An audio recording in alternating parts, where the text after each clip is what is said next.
Guys, it is John from Side Hustle Experiment. Today I interview Soros. He's the co-founder of Arbitrage Ops, which is a great Discord group that I am a part of. He's done $10 million in sales in 2 years on Amazon. He's primarily doing online arbitrage. He has a team of VAs who do most of the work for him. He's pretty much hands off. We talk about how he got to that point. He reveals what his team's looking for ROI when it comes to shoes and apparel. He breaks down the most popular sizes, colors for men and women. He also gives me advice how to get where I want to get next year in terms of growing the business and also stepping away a little bit to do a lot more outsourcing. Cover how he found his first VA and it wasn't for sourcing, and kind of how he built his VA team. I've never really heard of anyone building their VA team just like this. Really, really interesting. He kind of gives me advice for kind of what I'm doing with my VAs, how to maybe keep them more motivated, and some things I should try ASAP.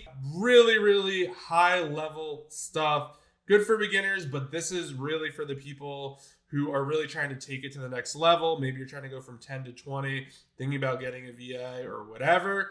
Or if you are a beginner, this is a great video to watch too, to get the mindset right and also things to look forward to. I'm going to drop his Instagram and the Discord group down below if you want to check that out, and enjoy this awesome interview. All right, what's up, guys? It is John from Side Hustle Experiment. I am here with Soros.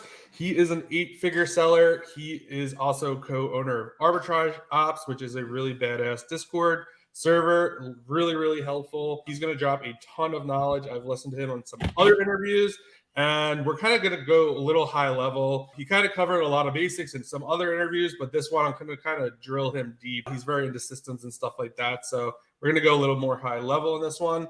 And thanks for being here. Yeah, John, thanks for having me on. I'm really excited to be on. And yeah, I'm an open book. Let's do it with the questions. Awesome.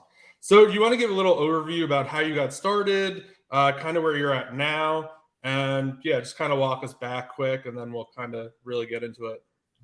Yeah, so I got started. I was a CPA. I'll go way back. I was a CPA, hated corporate, being in a corporate office for a few years. I'd say like I always read a lot of Tim Ferriss, and I started doing a lot of his tactics where it's like I kind of, before COVID, this is way before, it was like a big deal to go remote. I like negotiated like basically remote work. I traveled the world. I did some stuff and came back and was still working for an accounting firm remote in Miami. And I still just like knew I needed to work for myself. And 2017 crypto boom happened, and that helped me just like get out of the job. And I traded for a few years with like varying, as above average success, but it wasn't sustainable, especially. And then I met my wife and had a baby coming along, and I was like, all right, I got to get serious. I got to do this entrepreneur stuff for real. And she introduced me to a mentor just by chance for me, by luck. He was the best mentor ever. From the very beginning, he taught me like Amazon and business is 80% mindset, 20% tactics. So every call was just hammering optimistic, positive mindset. Like we're one step closer to a product. I don't care if we've been here for 3 hours. Like we don't focus on the no, we just move on until we get what we're looking for. And that was just drilled into me every week. And he would pick up the phone all the time. And I was super skeptical to start on with him. Like how could Amazon exist? Like how could third-party selling exist? How haven't the big companies figured this out? And my mindset then is just completely different than it is now. Like looking back, it's crazy how much of the veil that's been lifted, and realize like there's opportunities everywhere. Back then it was still like, can I really be a successful entrepreneur? Is it actually possible? Am I smart enough? Whatever. So that was about a little over 3 years ago when I met him. I'd say August 2019, maybe July. Yeah, that was the beginning. And like he had me just, this is what I tell new people, like just get out to the store. We did retail arbitrage. Either way, if you're doing online, same deal. Get out to the store or get grinding on the sites. And I would just get out to the store as much as humanly possible, buy a very wide array of products, get them into Amazon, watch the pricing. And that was the beginning. And it took me like, I'd say 2 to 3 months to get my first sale because I started in a Q4. Shipping times were super Ooh. slow. Yeah, we took our time. I had to get personal stuff resolved, so I could get out to the stores. And then I think in month 4, I had a $15,000 December, Wow. and then like January, February, I've really found some good retail arbitrage sources, and it just really started feeling real. I started feeling very confident around month 4, 5, 6 in my journey that like you drop me in a Marshalls, you drop me in an outlet, I'm coming out with $1,000 worth of stuff. Let's start running up the credit cards, you know? No. Yeah, no, I feel like that was kind of the same way for me. I started with books and I was just kind of like thrifting. I was able to scale it up into bulk, but then when I started OA, I was only able to do like 10 or 20 grand a month, but like it was kind of like half, like part time because I was still running the book business. And it wasn't until I stopped doing books and hit like 35K and I was like, whoa, like this is real. Then it went from like 35 to 50, like Yeah. 55 to 70. I'm like, wow, like this is serious. Like this is what everyone's talking about. I was like, I don't understand how these people are doing this, but it was really just like takes a lot of time, like up front to kind of like get things hammered out. Yeah, that's the hardest part of the whole business, really, because you don't have your confidence then. Like you have to do a lot of things that just take a lot of time and like the things that you don't ever have to do again just to learn the business. And in a way, it gets easier and easier. As you grow, you got to be more, you really have to adopt the mentality of being an owner and making smart decisions, not, not just busting your ass all the time. So you have to have a mindset shift, but there's a lot of things that are easier once you've hit that initial boost. And it's like it's much harder to get from 0 to 100,000 than 100,000 to a million in my eyes. And Wow. then a million to 10 million was easier than 100,000 to a million. Um, Wow. that is probably a little more towards like the way I like the high level stuff. I think some people have a little more trouble relinquishing control. My thing is I'm lazy. I'm ready to get rid of the control, but you got to learn it first. And one thing, people want to grow super fast. They want to be successful right away. But my mentor always told me like source as long as humanly possible because the highest value activity we do in Amazon is finding cheap products, is sourcing. That's basically the only valuable activity we do. Sure. And if you're not spending, if you're not getting a really good, like, I guess coming up on sourcing and you just try to outsource your sourcing right away, like how are you ever going to have an edge if you just bring in some VA that does all your sourcing right away? No, you want to get really good at sourcing. I don't source now, but I know exactly what a good product is, what I can expect of my sourcers so I can review them at any time. Yeah. What would you say is a good product then? Like, what are you looking for? And maybe give like a little context what you're doing in sales. You've been posting some crazy numbers on Twitter during this Q4. So maybe give them a little overview about like how big you really are. Well, first of all, I'm a fallen, I'm a fallen giant. I'm like not even close to. There's a guy in arbitrage ops right now that just did a $750,000 week, Oh my God. and like Oh, we're wow. like blown away. And I mean, he's like a 6 or 7 year seller. Wow. I think he was peaking around 10 million too, but this seems like he really hit another stride this year. And he still does all his own sourcing and has his VAs do the rest. And he's just like next level buyer. Like I still think the way that my company's bought, yeah, we're looking for, this is the thing about Amazon. You can do it the basic way and you can make money. My company does it in a very, very basic way. We're not doing anything tricky. We're literally going online. We used to be retail. I used to just go to the store, find my best stores, scan around, get better and better at that, get better at just like having an intuition of what could be a good product, buy the products. I happen to do a lot of shoes and apparel then. Now I'm trying to mix it up a little bit more. And online, it's the same thing. We have like our 10, 20 sites. We shop on the most. We're looking for products. Shoes, we're really looking for like 40, 50% ROI and above because a lot of times that's going to come down to 30 and then you have returns and removals and that's going to come down even further. So you really want to make a really healthy ROI on shoes and apparel. And yeah, I mean, like if you're starting out, just sales rank under 100,000 is just like a really good like thing to look for. It gets a lot more detailed with variations with colors and sizes. For example, like I was just looking at women's, like a women's 8.5 probably takes 15% of all sales on that listing. And then a women's 5 takes like 1% or like 2%. So The sales rank, if it's 100,000, that's the sales rank for every size on that listing. So then you got to kind of use those percentages, which you can look on RevSeller or ASINs to find those size percentages, color percentages, and try to get an idea of like how many you should buy. There's a lot to it. Not a lot to it, but a couple details that I don't know if we want to get into. But yeah, generally, if you're starting out, like you can't get in too much trouble by going to the store, looking for a 30%, 40%, 50% ROI under 100,000 sales rank most of the time, or under 1%, top 1% sales rank. In clothing and shoes, it's more like top 0.1%. Yeah, no, that's a really good point, because we do a lot of apparel as well. And I definitely have gotten caught before where it's like sub 10K and it's like, wow, like this size is, we don't do shoes. We do a lot of other like stuff that you would wear or whatever. And it's like, wow, like this, no one else is going on this. Like this is the outlier that like we talk about.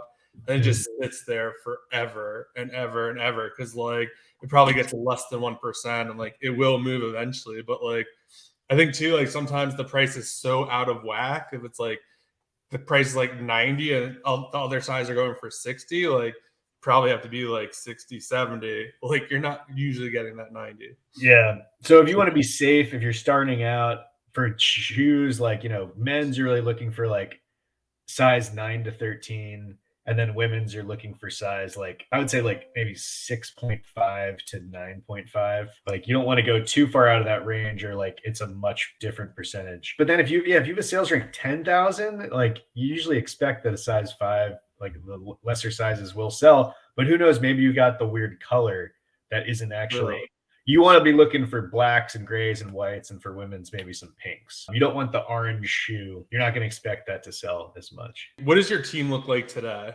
And kind of what's your role in the business? So I'm the owner. I'm still like in there. My primary role is motivating and guiding my COO. So like my COO, Lou, she's been with me a couple of years now. She's in charge of managing the whole company. My whole thing is, this is your company, guys. Like I shouldn't even be in here at all. I really want to get them feeling that way. That's one way to do it. Again, the guy that I mentioned before, he's Drink More Water in Arbitrage Ops, that is doing just insane numbers.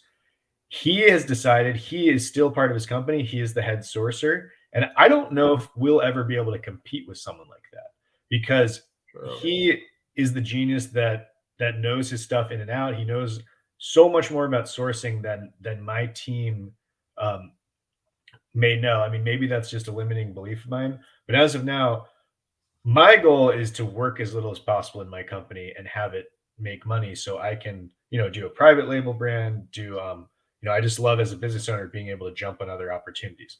That's my style.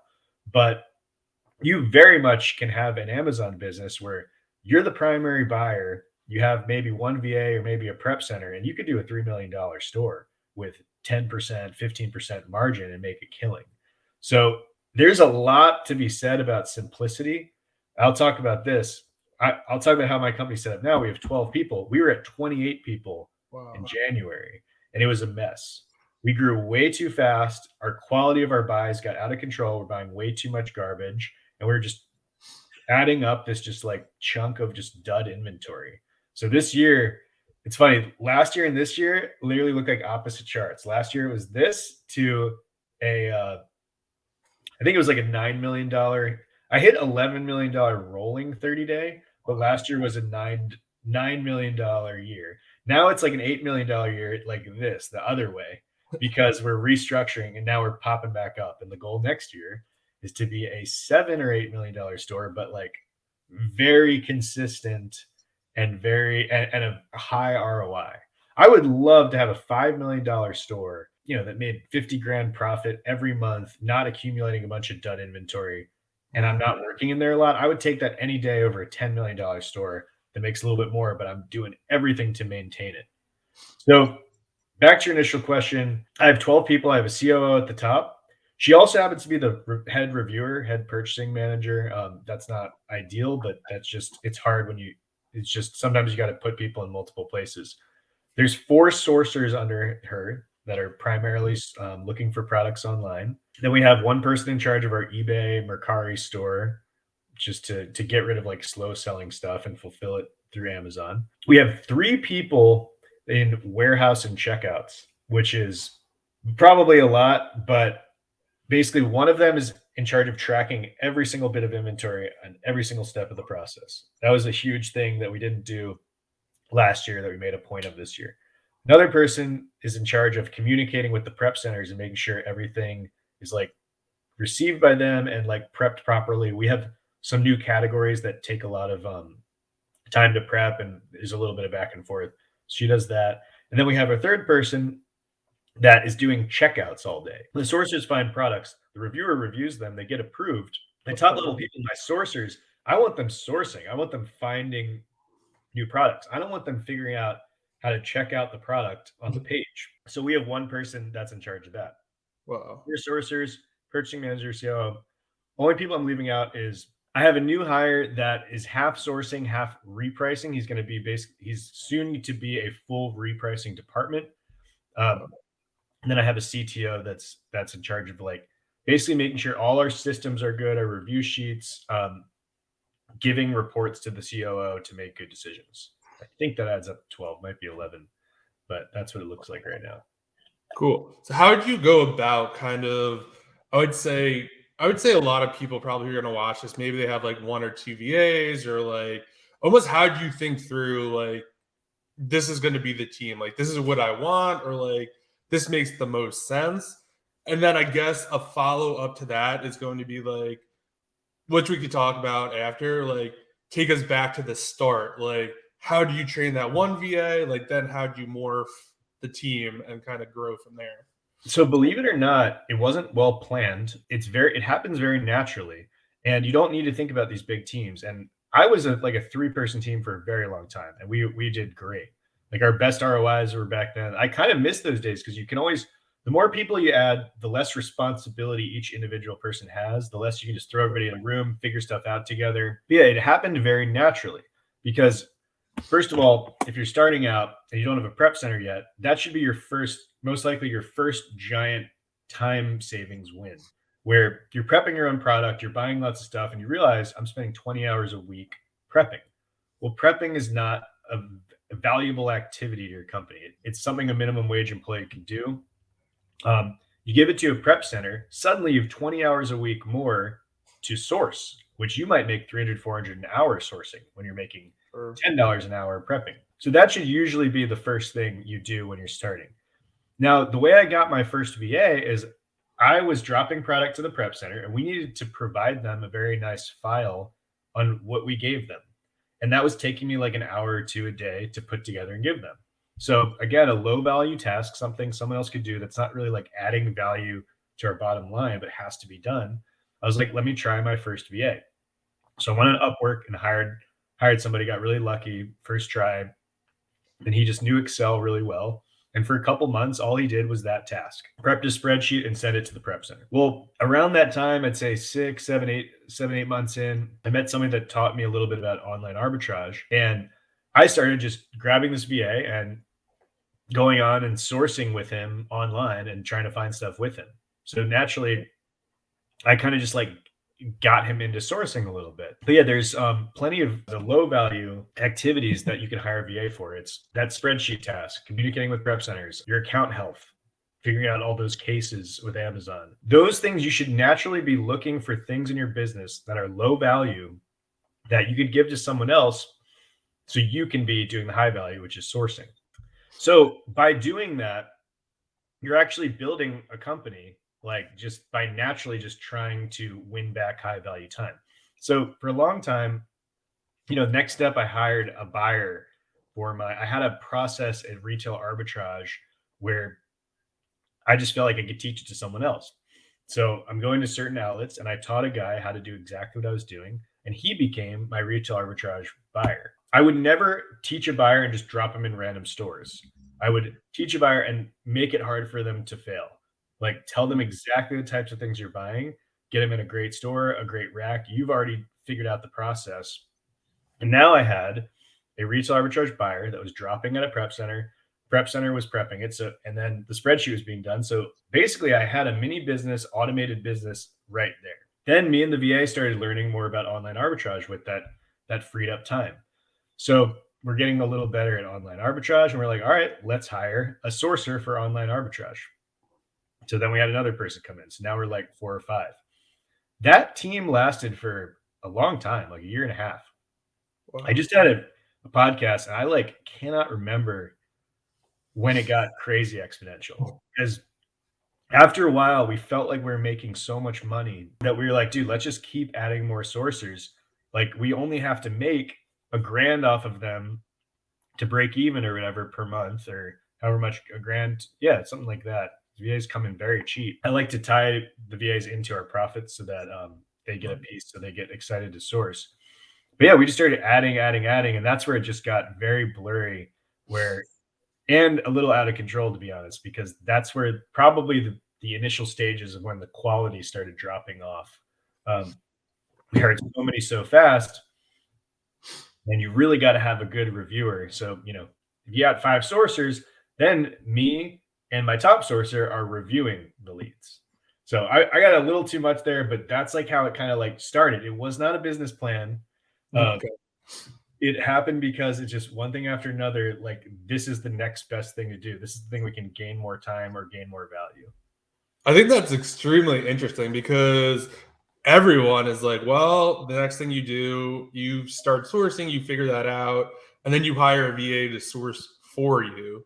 Mhm. And I guess, like, for me, that I have some questions later about that, but it's interesting. Like, that almost seems like the better path. It's like, hey, like, what tasks do I hate doing, or like small things, or filling out Excel sheets? Like, you continue to basically source and do that high value activity, and then you're like, okay, like, this guy could fill out spreadsheets, like, let me throw him on a Zoom and like we're gonna source together.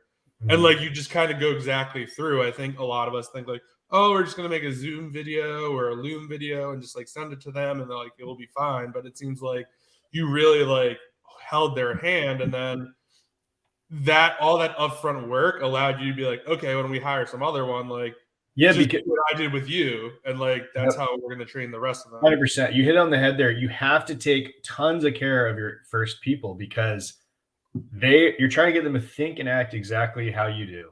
Like that's the only way you're gonna grow really big, if you can trust them to disseminate the information the way you taught them. And to be honest, we started growing and that stopped happening. Like, after too many layers, I realized the principles were not being taught very well to the new people. And we're just this giant behemoth that does like an okay job.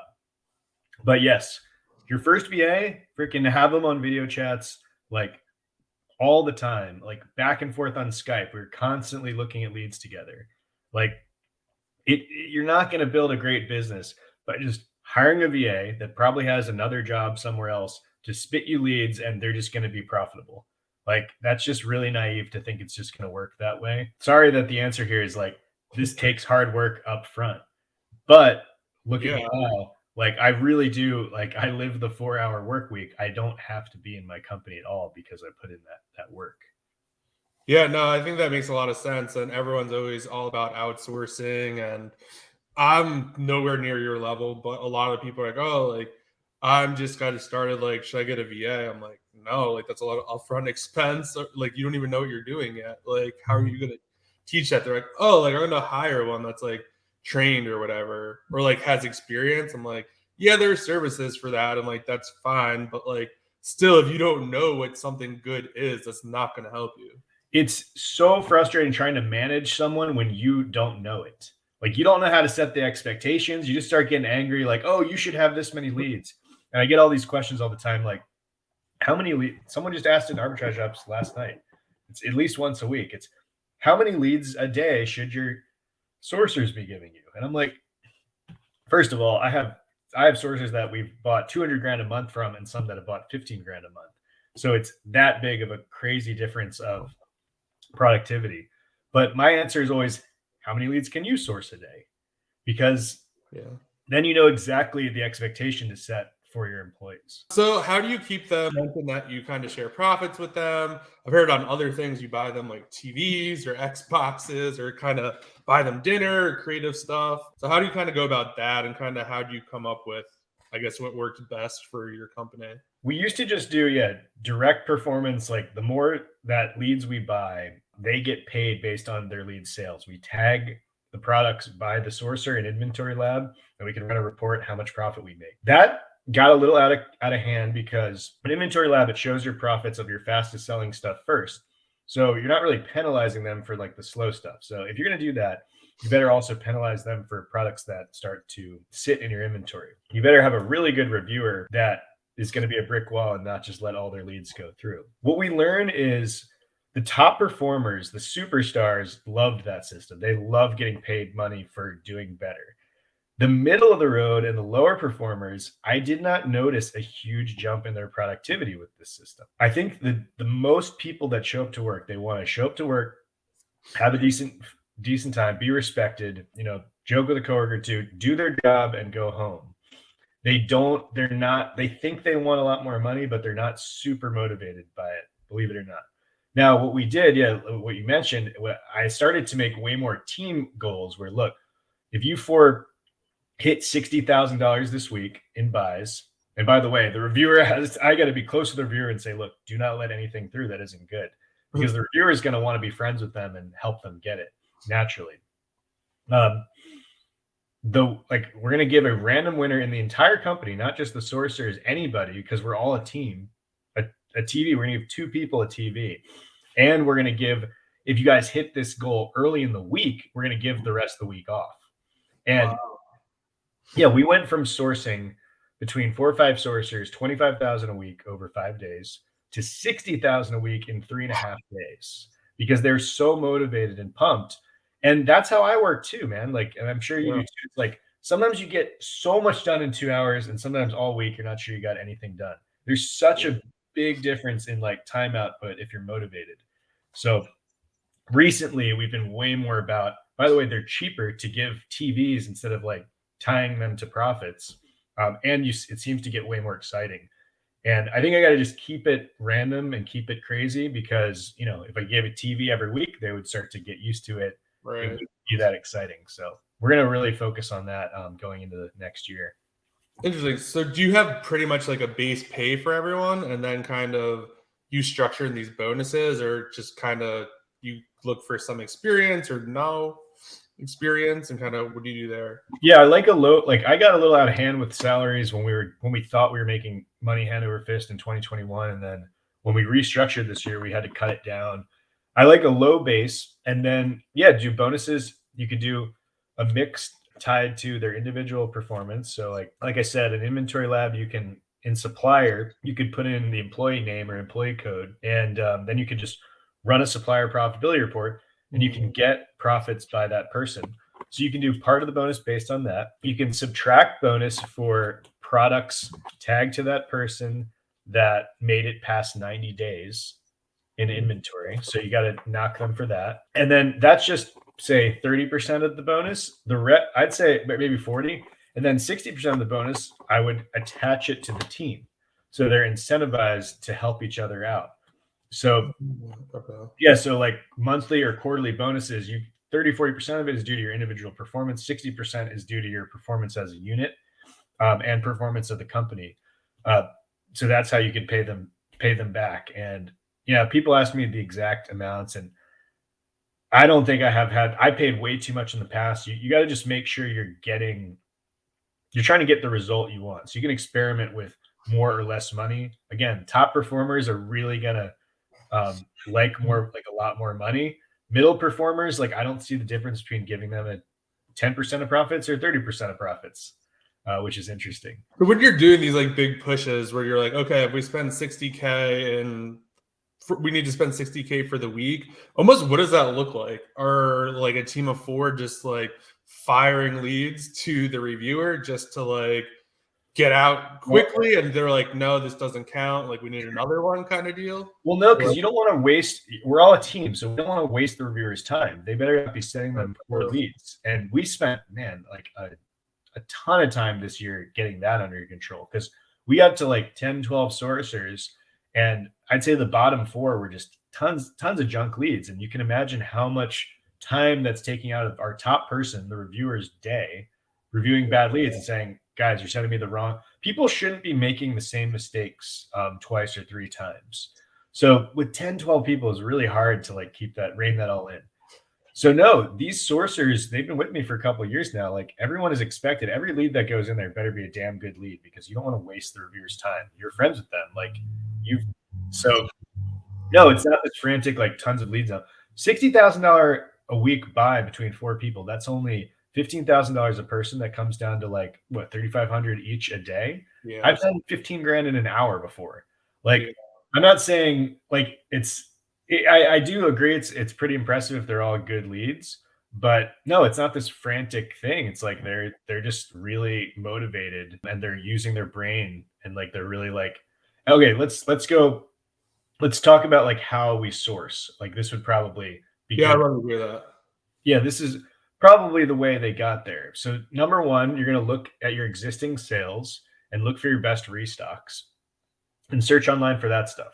You know, some of it's going to still be there, some of it's not. Some of it will still be profitable, some won't be. So restocks, that's like the easiest thing. Next, you're going to double down and you're like, you know, the sites you know are working right now. So obviously people want to be spending a lot of time there. 3, you're going to do your standard sourcing, whatever you do. I don't actually know what our sourcers' typical strategies are. We don't use tactical arbitrage. I think it's just manual. Go to sites, look at sales racks. But we're very not advanced with the sourcing. And then number 4, this one you got to figure out a way to motivate and bonus too, because this doesn't really get to direct profits. You want your sourcers to spend a few hours a week exploring and looking for brand new categories and brand new brands, because your goal as a company is to create a buying process. Because as you know, arbitrage, you may find the best product and it may only pay for 3 months and other people found it. So you got to have a few hours a week built into where people are looking for brand new things. They're delving into grocery. They're looking at makeup when that's not your typical. So I always push those 4 things as what you should do to create like a comprehensive buying process. Got it. No, that's like really interesting to hear that, just kind of how you think about it. And I could really relate because I have 2 VAs right now, and yeah, going through leads just takes a ton of time. I think a lot of people think like you get a VA and like you're just buying everything they send, and like you have like you basically bought a job for a good like 6 to 8 months, because like you have to constantly give them feedback, help them out, they have questions. But yeah, kind of looking at it like that is super interesting. But yeah, you got to think of the end goal. If you can get someone that gets to the point where every lead they're submitting, like you're approving, because they're thinking just like you. They're not making the same mistakes. They've learned all the things that you know about what's a good and bad lead. And then you got to make sure you still continue reviewing, because they will start to slack if they don't have a reviewer, or they might. But yeah, like on the long-term outlook of that is you put that work in early, and now you may have a mini me that can teach the next people. That's when it gets really crazy. I remember that whole deal when, like, you know, first it was exciting to teach a VA, you know, like you said, it takes upfront work, but then they're like, you know, adding time to your life after, you know, upfront it takes more time. But then when you get to the point where you're like, all right, you teach the next 2 people, that's when it's crazy. You're like, how much time am I saving right now? Like, I'm not even having to teach these people. Yeah. That's wow. Yeah, that's just really cool to kind of hear that. What advice would you have for someone like they have maybe 1 to 2 VAs? They kind of did like the upfront like initial work, and you know they give feedback every day, but like now it's like they're kind of like dropping off. Like they kind of pay a flat rate, there's no bonus, and kind of like they want to initiate like either get it back on track to kind of doing something where you're doing. Would you suggest them like try to work with those people, or like do you basically have to start fresh, or kind of like lay the law and see how it goes?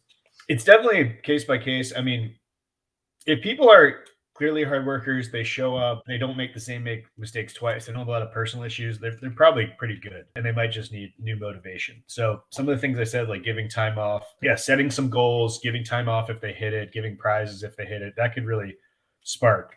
And get in there with them. Like if you can't source it yourself, if you don't know yourself that you can do 30,000 a week, how can you ever expect someone else to?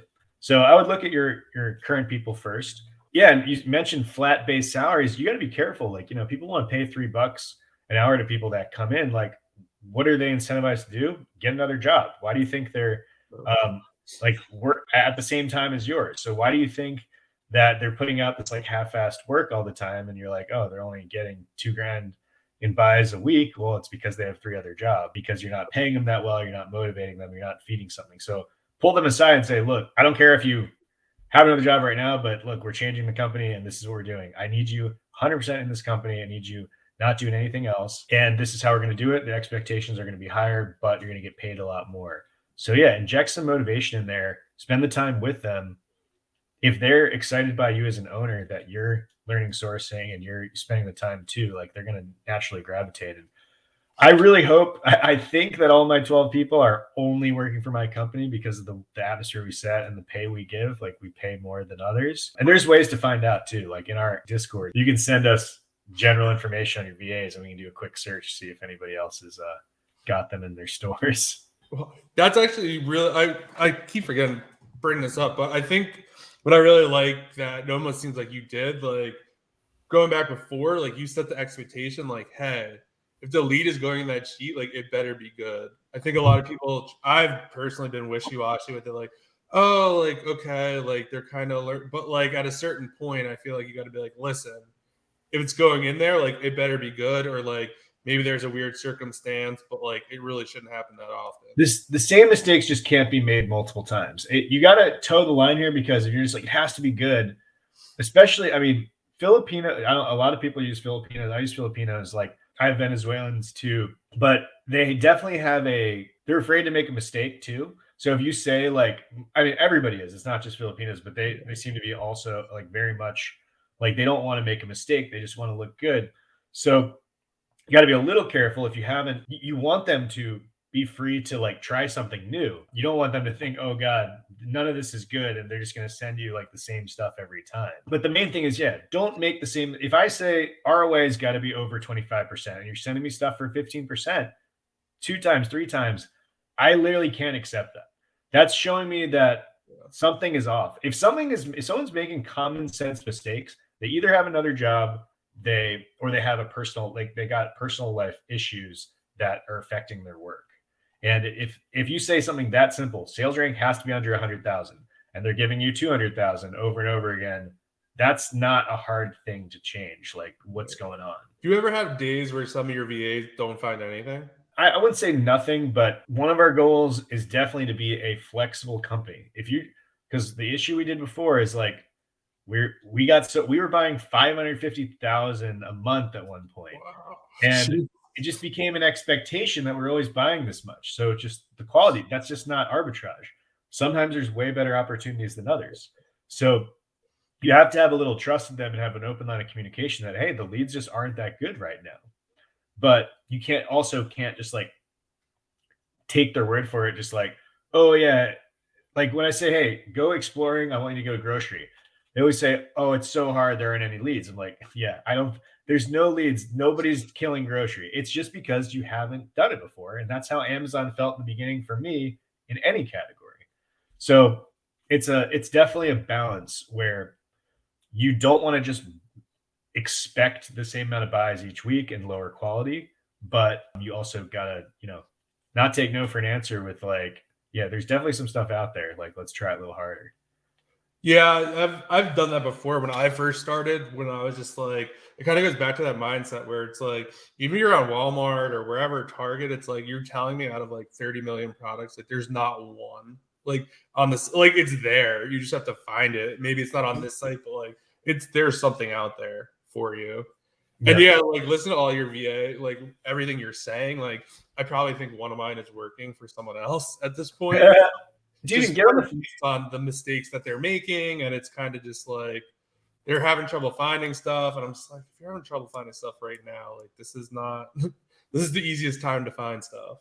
People don't want to work like way too early, and like, look, get on a video chat with them and say, all right, source in front of me for 2 hours, and I'm just gonna observe, and I'll help you out and see what they're doing, and you might just see right away, dude, this click pattern you're doing is making you freaking take 10 times as much time as you need. Like there might be little things that, yeah, get in there with your VAs and teach them how to source or watch them source and make corrections and help them out. Yeah, I think that was a huge takeaway. I was listening to one of the coaching calls the other day, and I think Charles, does he do the other ones?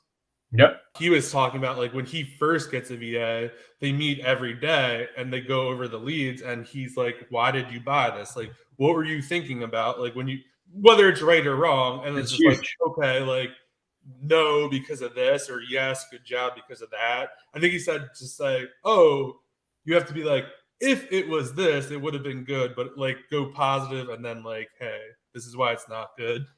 Yeah, Charles is not afraid to do the work, and also that's huge. Like, I lost my train of thought, but basically, you want to get in there with them. So basically, what we have here is we're like little risk analysis departments. We're basically trying to decide, like, is this product better than this product, and what's the risk reward on this?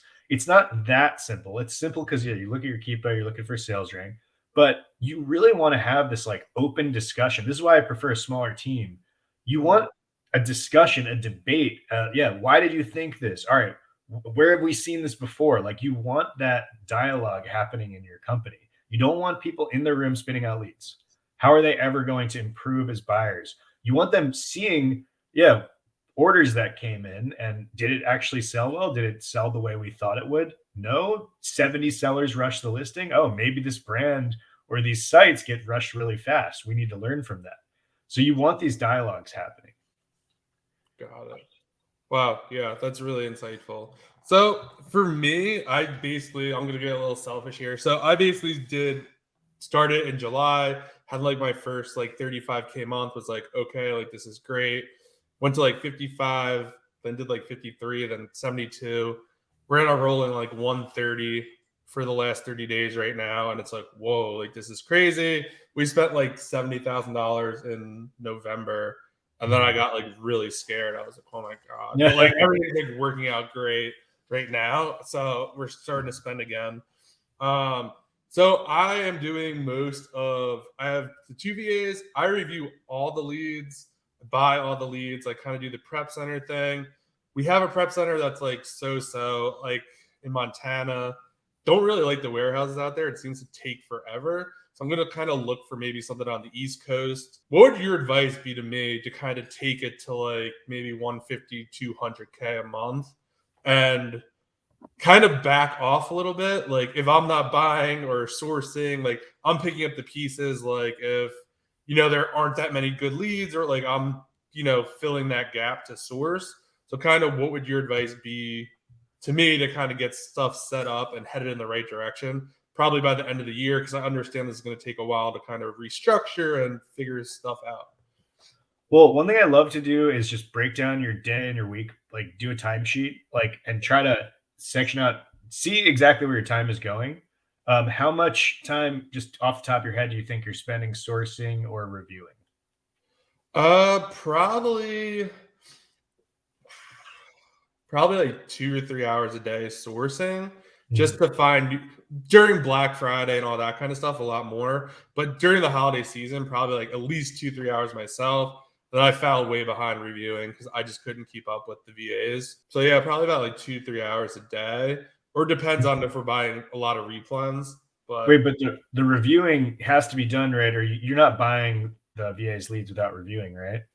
Oh, no. Yeah. I basically this pretty much this whole month, I was doing all the sales like kind of manually. I was kind of having them help, but they just weren't like catching on. So I was like, you know what, I have to hit the sales like and just get this done. And then like I'll kind of review with them later. So you basically have them dripping you leads, but they're not necessarily good ones, and you just have this pool of leads you can go to. But yeah, so I'll give them feedback on it, and I would say like maybe 60% are good of the leads. But there are ones that like I've been replenishing all throughout the year. So like they're definitely paying for themselves, and it's kind of a different thought process, I guess, than I would have. I do kind of like to see that, but now I guess kind of like how you had it, like it's getting way out of hand because like I let it get out of hand, and like wasn't like, hey, like let's get on a call and talk about this. It was more just like, yeah, this isn't good because this, but just didn't connect the pieces enough for them, I guess. Yeah. And how long? So that makes sense. And then sourcing for yourself, Do you enjoy sourcing? Do you want to source at all in the future, or are you trying to get it where like your team is fully sourcing? I personally would want the team to fully source. I don't mind sourcing, but for me, honestly, I don't want the biggest Amazon business. I love making content, doing videos like this, or like I'd rather do that kind of stuff and help other people grow their Amazon business, and but still be in it and still growing, making good money on Amazon. And then, all right, the last question is how much time are you spending on low value tasks like communicating with prep center, account health? Like, how many hours per week on stuff that maybe a VA could be doing? I would say probably not that much for account health. I don't really have a ton of issues for like reimbursements and refunds. I'm using a service that I had like hit or miss with that kind of stuff. I feel like I was doing it myself at one point and I was getting good results, but it's super time consuming. And I hire out and then they open a case and then like Amazon's like, no, and they just let the case die.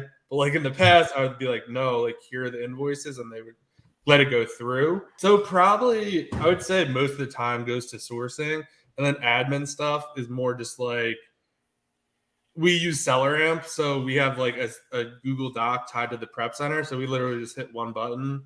It goes into that spreadsheet. It goes right to the prep. And then we just put like in how much we paid for it or whatever. So I think you probably know the answer to this question. Your goal is you want to source less. You eventually want to source a team that basically does it all on its own. What do you think you have to do to get there? So I probably think I need to really tighten up the VA process of kind of what you were saying. Maybe take the two I have and like, okay, like let's live source. I think a mistake that I'm making too is they're separate. Like they don't share a spreadsheet. They're not in tune with like how the business is doing at all. Like I was kind of almost skeptical to like share kind of what I'm buying because I've had when I've done interviews in the past with VAs, like people are sending like their leads that they source for someone else. And I'm like, oh, like I don't know if I want that being like emailed around or whatever. So I think I really have to tighten down that process and kind of be like, and I've had issues with prep. So I think I kind of had like just a lot of different issues. And now it's like, okay, like if you want this to grow, you have to like get over that and kind of just be like, okay, like let's try this again. So I guess it'd be tightening it up with them.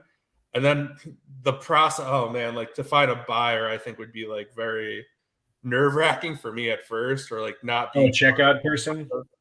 Yeah. Okay. Well, so yeah, how many? I'll have to ask the one more. So you're the one that does the buying. How many hours do you think a week? Just if you could just figure out just the times you're literally clicking the checkout button. That probably takes the most time.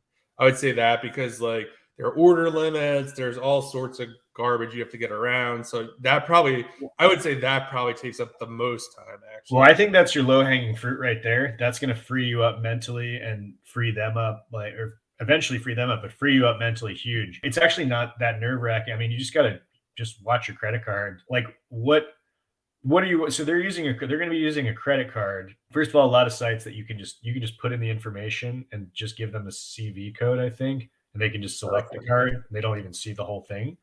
So that's one way to do it. And by the way, I'll give you this, like, if you have a foreign doing checkouts for you, what we do is they use the TeamViewer app. It's free to go into your computer. So it's your IP. So it still looks like it's buying, because stores want just standard looking US citizens buying. So you do that. They learn how to do checkouts. That's going to take, I'm guessing, 10, 15 hours a week off of your plate, right? Something like that.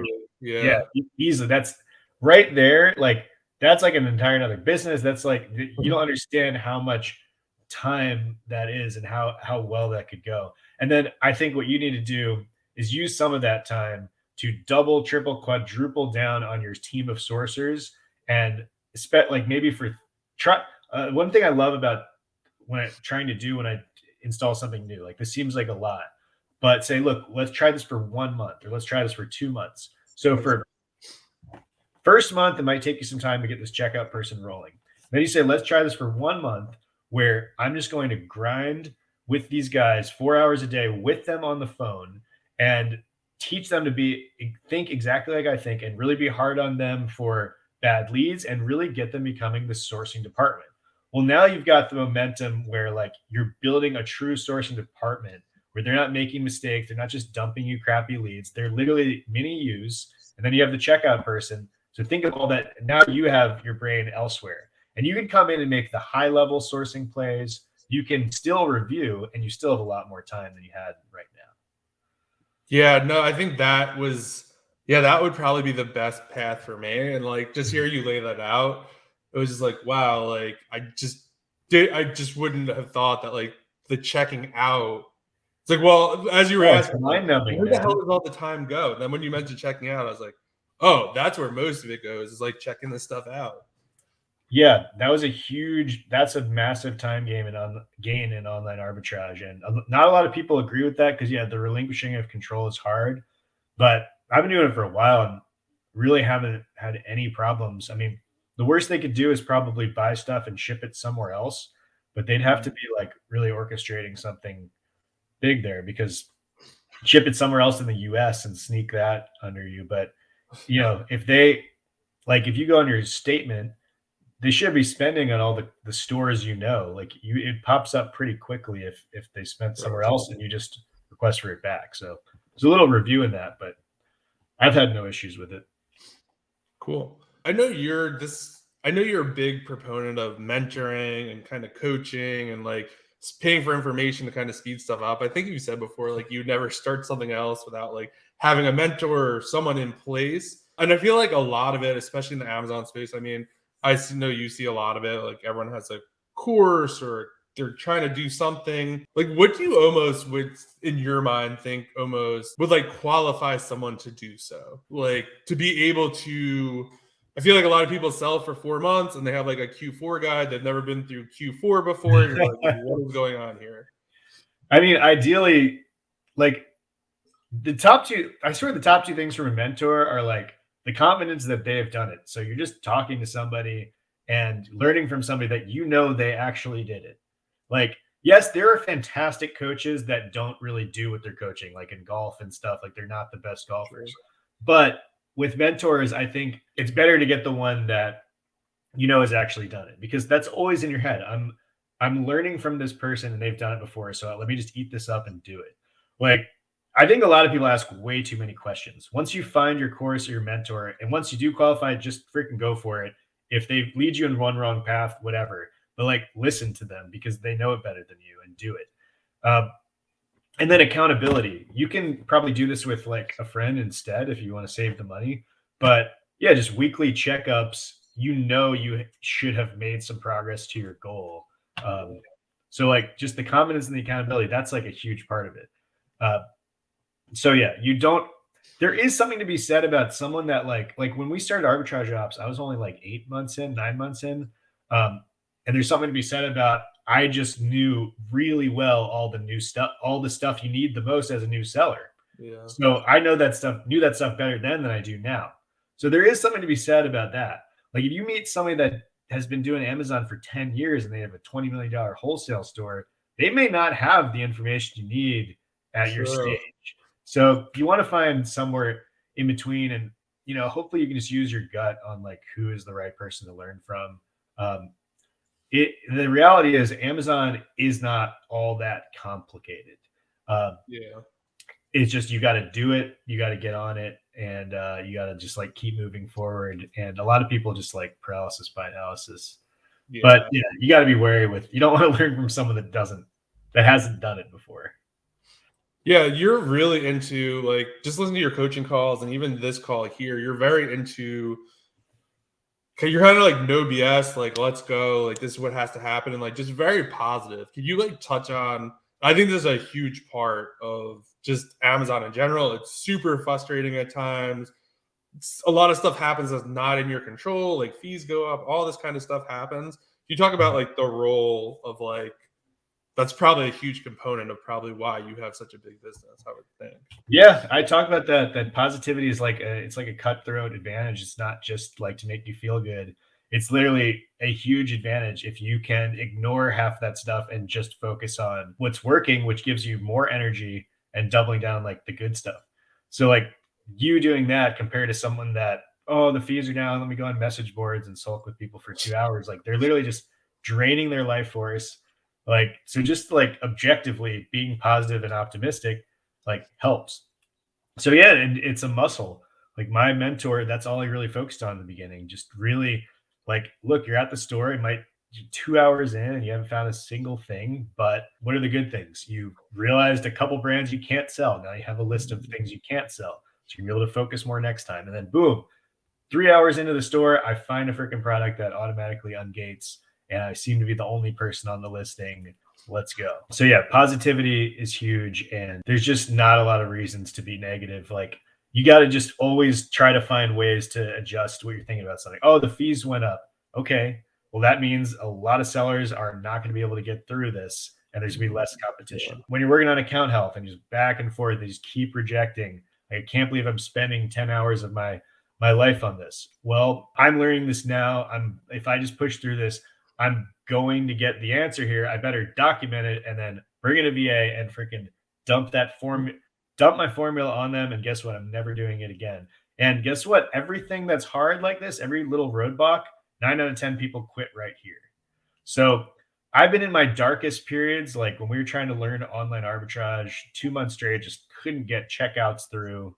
That whole team viewer thing that took months to figure out was like a big thing. And like, I couldn't find good sites, couldn't find deals. Like it was a tough time, but when I got out of it, I realized I have like a proprietary checkout system, kind of like I have my own ways of getting checkouts through. I did start to learn online arbitrage, and that was like a really important period. So you almost always have a positive outlook on something, and the biggest opportunities become like your biggest advantages or a moment when everybody else quit.